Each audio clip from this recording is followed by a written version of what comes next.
Bonjour tout le monde, bienvenue dans une nouvelle vidéo. J'espère que vous allez très bien. Je tiens à vous souhaiter une très bonne année. J'espère que l'année passée a été remplie de succès et de bonheur pour vous. Et je vous souhaite beaucoup de réussite et beaucoup de succès pour la nouvelle année qui vient. Aujourd'hui, je vais vous dévoiler c'est quoi les succès que j'ai eu durant l'année passée, c'est quoi les erreurs que j'ai pu faire durant l'année passée et surtout, c'est quoi mes objectifs pour l'année qui vient. Donc, si vous n'êtes pas déjà abonné à la chaîne, n'hésitez pas à vous abonner, à me lâcher un gros pouce bleu et puis à me laisser un commentaire, que ce soit une question ou une suggestion. Aussi, comme à chaque vidéo, on fait un tirage au sort pour gagner un coaching 1 à 1 avec moi. Pour participer au concours, tout ce que vous avez à faire, c'est de liker la vidéo, vous abonner à la chaîne et puis me laisser un commentaire qui commence par e-commerce 2.0, la question que vous avez ou le problème que vous voulez qu'on puisse résoudre durant le coaching. Donc sans tarder, on va rentrer dans le vif du sujet. On va commencer par les succès que j'ai pu réaliser durant l'année passée. Pour moi, le plus gros succès que j'ai pu réaliser durant l'année dernière, en fait, c'est de pouvoir quitter mon travail pour me consacrer 100% à mes business. Depuis tout petit, je rêve d'être mon propre patron. Ok, ce n'est pas question d'argent. J'ai toujours préféré gagner moins et être mon propre patron que gagner plus et travailler chez quelqu'un. Okay? C'est avoir ce sentiment en fait d'accomplissement, d'avoir fait quelque chose, d'avoir monté quelque chose depuis tout petit. Je rêve de ça. Et durant l'année dernière, j'ai pu réaliser ça. Quand mes business d'e-commerce ont commencé à très bien prendre, j'ai quitté mon travail justement pour me consacrer 100% à ça, pour pouvoir développer ça à 100%.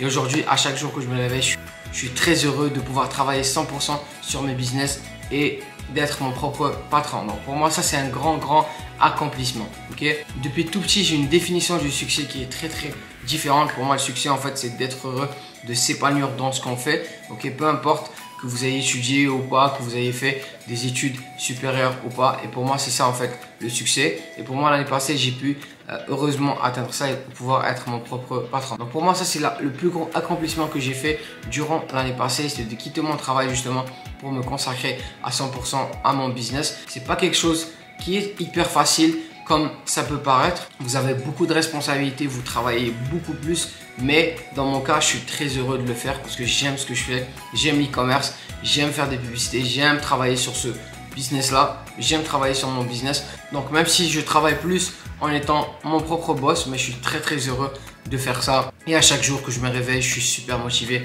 à faire ça. C'est vraiment quelque chose de super. La deuxième chose que j'ai pu accomplir durant l'année dernière, c'est qu'on a créé une marque avec des associés et en un an, on est rentré dans un marché et on s'est établi dans ce marché-là et on a été parmi les top 3 des marques au niveau de ce produit-là. C'est vraiment fou parce que en un an, on est venu concurrencer des marques qui font plusieurs millions de dollars sur ce marché-là, des marques qui vendent leurs produits dans des magasins physiques et en un an, on est venu, on s'est établi et maintenant on fait partie du top 3 des marques sur ce marché-là. Okay, c'est vraiment un grand sentiment d'accomplissement que j'ai en fait quand je pense à ça.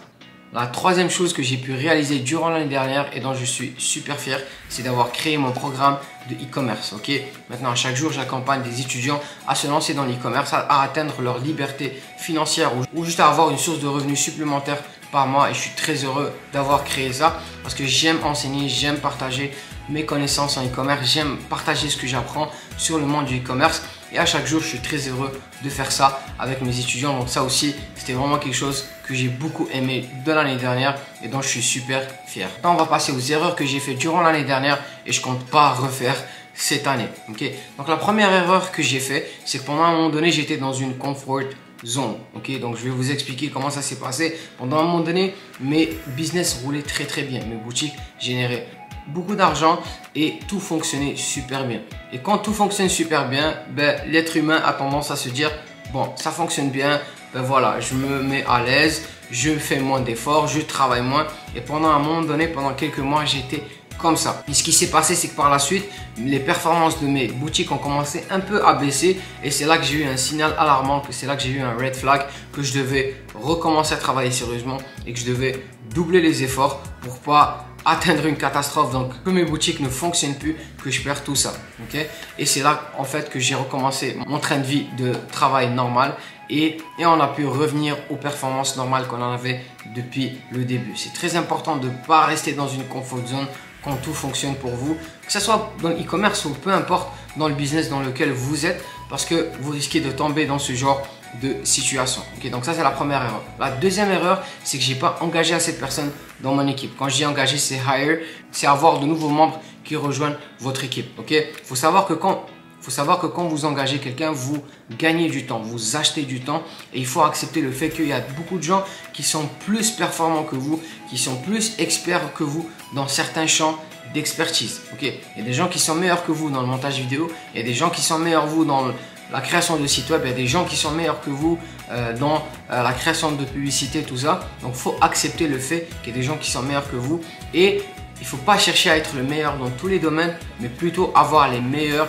à ses côtés. Ok, donc l'année passée, j'ai pas engagé assez de personnes et si j'avais engagé assez de personnes, j'aurais pu atteindre de nouveaux marchés avec mes marques, j'aurais pu exploser mes chiffres de vente encore plus parce que là, j'aurais encore plus de temps pour travailler sur mes business parce qu'en engageant des gens, tu libères du temps et ça m'aurait permis en fait de me consacrer beaucoup plus à certaines tâches qui sont beaucoup plus importantes. Donc ça, c'était pour les erreurs que j'ai fait l'année passée. J'en ai fait plein d'autres, mais pour moi, ça, c'est les plus importantes. Et je me suis dit, c'est très important de les citer. On ne va pas rentrer dans toutes les erreurs, sinon ça va prendre beaucoup de temps.